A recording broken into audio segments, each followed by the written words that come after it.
Bonjour. Dans cette vidéo, nous allons étudier les lois de Kirchhoff, des lois mathématiques qui permettent d'analyser n'importe quel circuit électrique pour déterminer le ou les courants qui circulent dans ce circuit.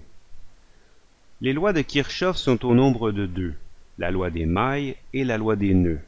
Commençons par la loi des nœuds qui est plus simple. Tout d'abord, définissons ce qu'est un nœud.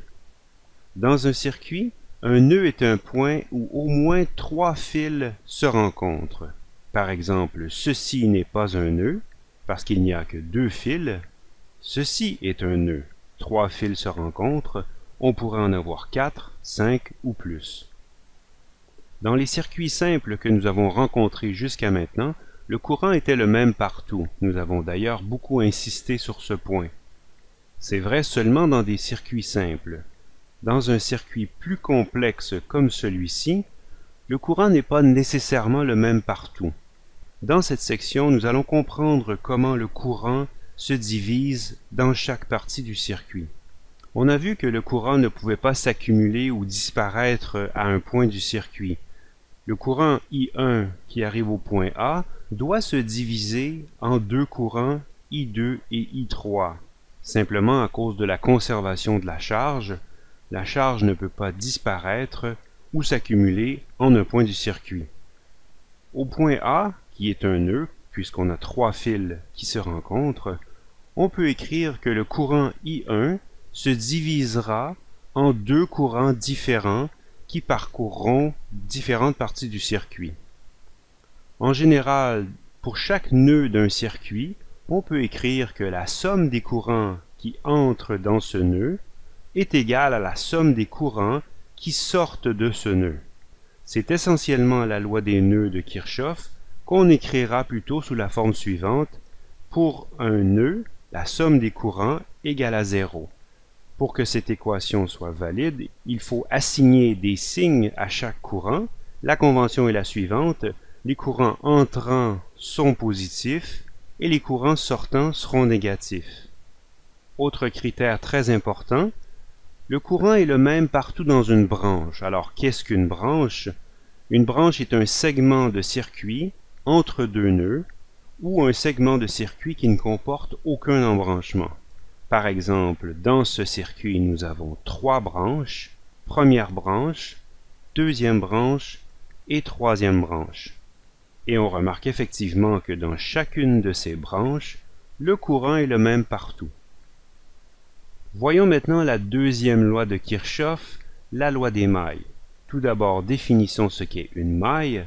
C'est simplement un parcours fermé dans un circuit, c'est-à-dire un chemin qui permet de partir d'un point, de parcourir une certaine portion du circuit et de revenir au point de départ. Dans le circuit de la diapo précédente, il y a trois mailles. En effet, il ne faut pas oublier la maille extérieure qui est aussi un chemin fermé qui revient à son point de départ. En parcourant une maille, c'est-à-dire un chemin fermé dans le circuit, on rencontre des hausses et des baisses de potentiel selon les éléments du circuit rencontrés. À la fin du parcours, on doit revenir au potentiel de départ. On peut faire une analogie avec une marche en montagne et l'énergie potentielle gravitationnelle. Si vous partez d'un camp de base et que vous gravissez la montagne et vous revenez ensuite à votre point de départ, si l'on fait la somme des hausses et des baisses d'énergie potentielle gravitationnelle, la somme devra faire 0. C'est exactement la même chose lorsqu'on suit un parcours fermé dans un circuit électrique. La loi des mailles de Kirchhoff s'écrit donc de la façon suivante. La somme des hausses et des baisses de potentiel doit être égale à 0 lorsqu'on suit un parcours fermé. Ici aussi, il y a des conventions de signes à respecter.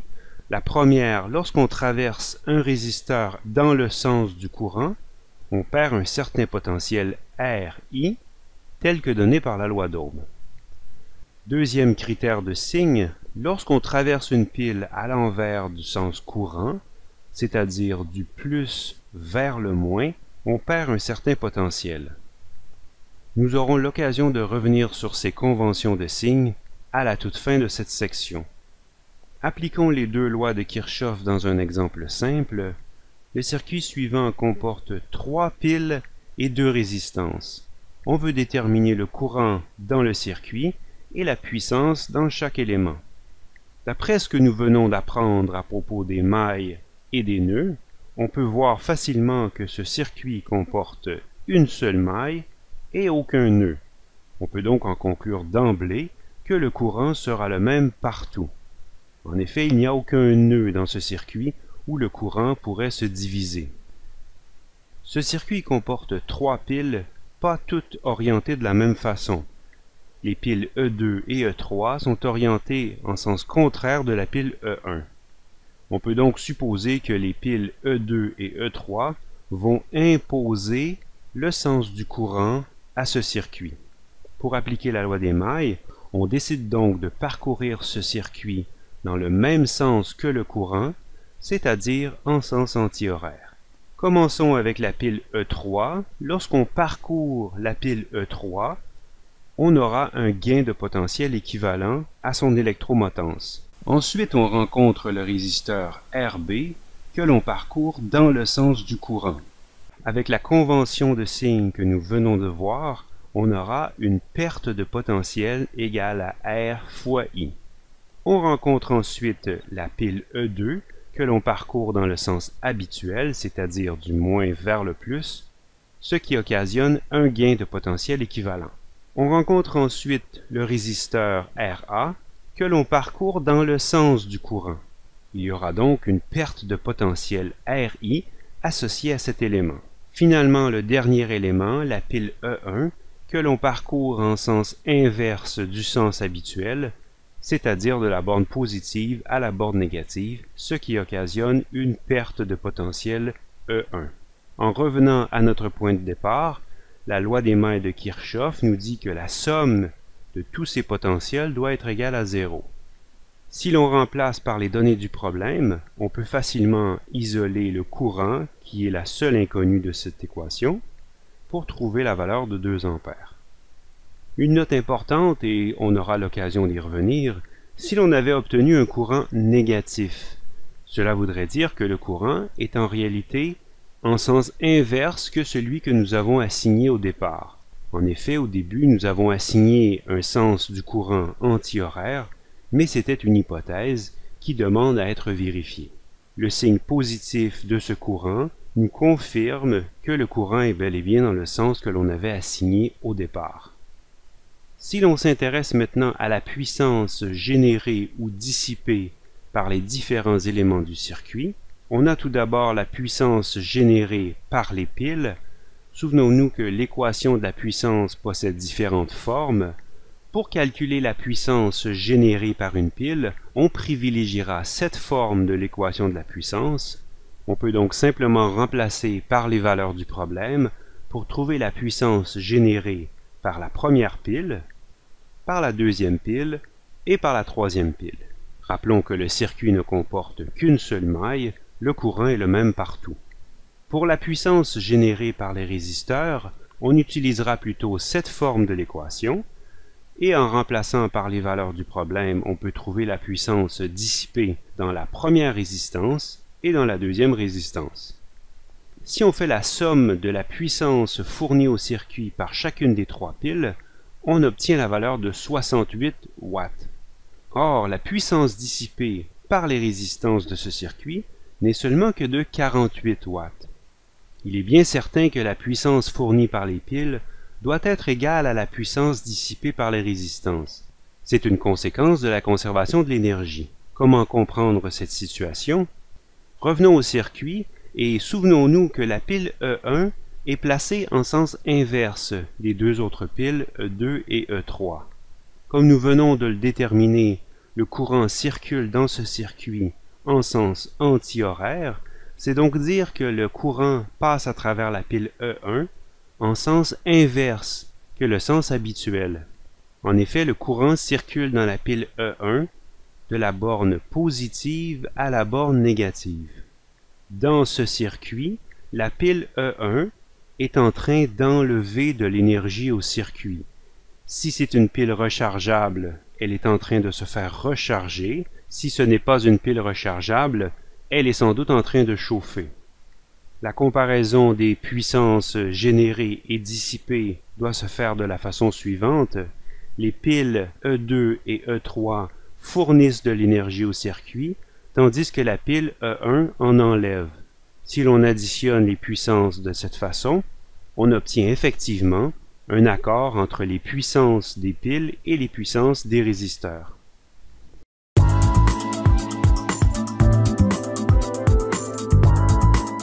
La méthode générale de Kirchhoff est une façon d'analyser des circuits, n'importe quel circuit, peu importe sa complexité. De façon générale, un circuit comporte n branches. Dans chacune de ces branches circule un courant différent. La méthode de Kirchhoff est donc une méthode pour analyser des circuits en résolvant un système de n inconnus, n équations, où les inconnus sont les courants que l'on cherche. Il y a 4 grandes étapes dans la méthode de Kirchhoff. Voyons-les en détail et nous verrons ensuite comment les appliquer dans un exemple. Première étape, nommer les courants dans chaque branche et leur donner une orientation hypothétique.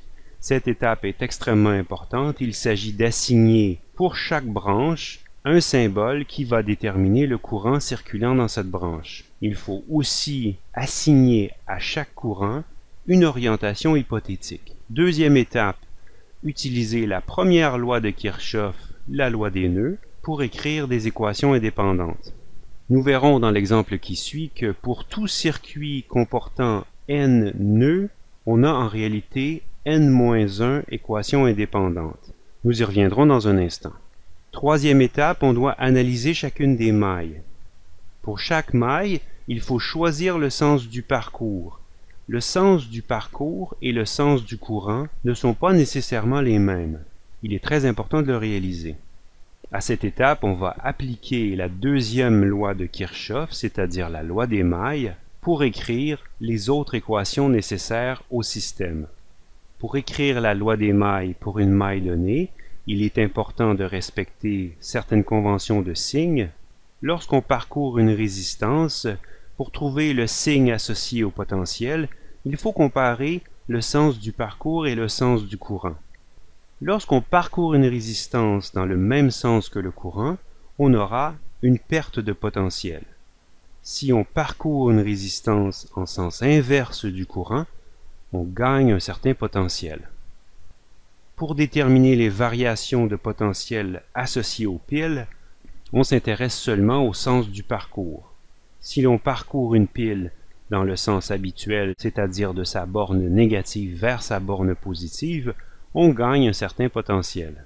Par contre, si l'on parcourt une pile en sens inverse que le sens habituel, c'est-à-dire de la borne positive vers la borne négative, on perd un certain potentiel.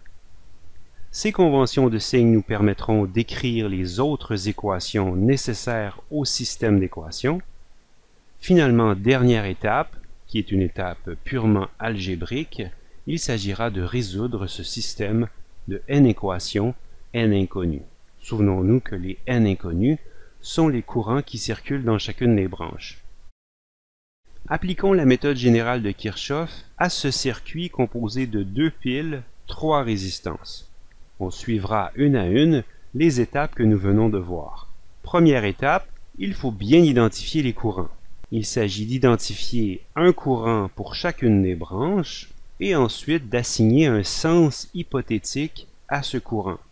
Vous pouvez étiqueter les courants comme vous voulez, mais il est préférable, pour éviter les erreurs, d'associer le courant I1 au résisteur R1, courant I2 au résisteur R2, etc.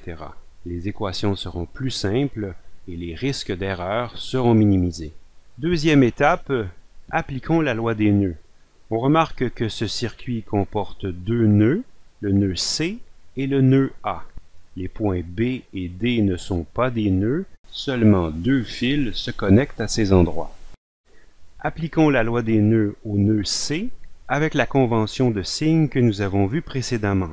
Les courants entrants sont positifs et les courants sortants sont négatifs. La somme des courants à un nœud est égale à 0. Voici la première équation dont nous aurons besoin pour résoudre ce système. Ce circuit comporte 3 branches, donc 3 courants différents. Nous aurons besoin de 3 équations pour résoudre ce système. La méthode générale de Kirchhoff permet de trouver simultanément tous les courants d'un circuit, bien que l'on cherche seulement celui qui circule dans la résistance R2.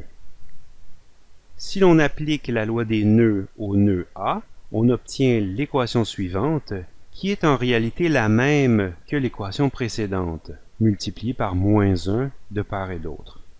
On peut montrer que, de façon générale, lorsqu'un circuit comporte n nœuds, il y a en réalité n-1 équations indépendantes que l'on peut écrire avec la loi des nœuds. Nous avons donc jusqu'à maintenant une seule équation.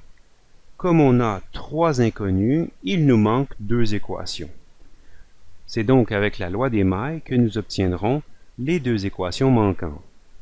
En général, à ce stade-ci, on peut choisir quelle maille on utilise pour appliquer la loi des mailles.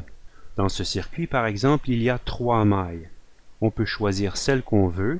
En général, il est préférable de choisir les plus simples. Pour l'étape 3, il faut choisir le sens du parcours pour une maille.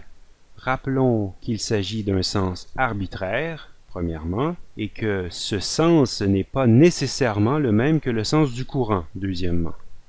Le sens du parcours et le sens du courant sont 2 choses bien différentes. On choisit de parcourir cette maille en sens horaire. À partir du point A, lorsqu'on parcourt cette maille, on rencontre tout d'abord la pile, que l'on parcourt dans le sens habituel. On rencontre ensuite la résistance R1, que l'on parcourt dans le sens du courant. On aura donc une perte de potentiel RI. Ensuite, on rencontre la résistance R3, que l'on parcourt encore dans le sens du courant I3. La perte de potentiel sera égale à R3I3. Et finalement, on revient au point A qui était notre point de départ. La somme de tous ces potentiels doit être égale à 0.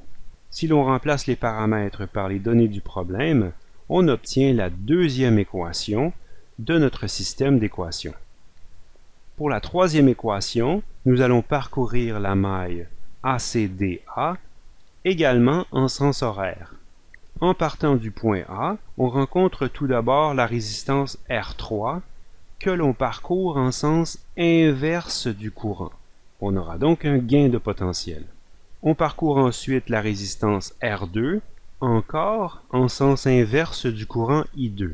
On aura encore un gain de potentiel.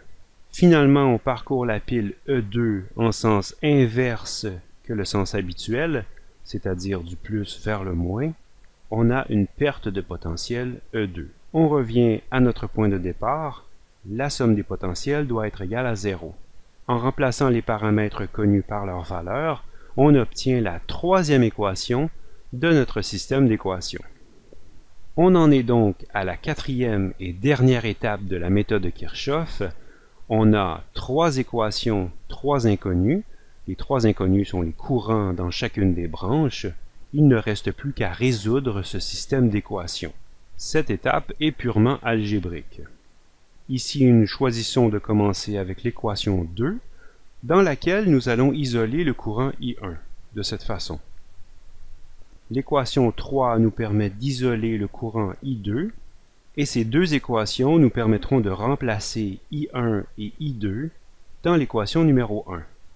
Les manipulations algébriques simples nous permettent d'isoler I3 et de trouver sa valeur. Notons que nous obtenons une valeur positive. Si l'on remplace cette valeur dans l'équation numéro 2, on obtient la valeur du courant I1 de 3 ampères. Notons ici aussi une valeur positive. Finalement, si l'on remplace le courant I3 dans l'équation 3, on peut trouver la valeur du courant I2. Notons qu'on obtient une valeur négative. Le courant I2 est donc dans le sens inverse de notre hypothèse de départ. On voit donc que les équations confirment ou infirment le sens des courants que nous avons utilisés comme hypothèse de départ. L'orientation réelle des courants est donc comme suit. Le courant I2 est simplement en sens inverse que celui que nous avions postulé au départ.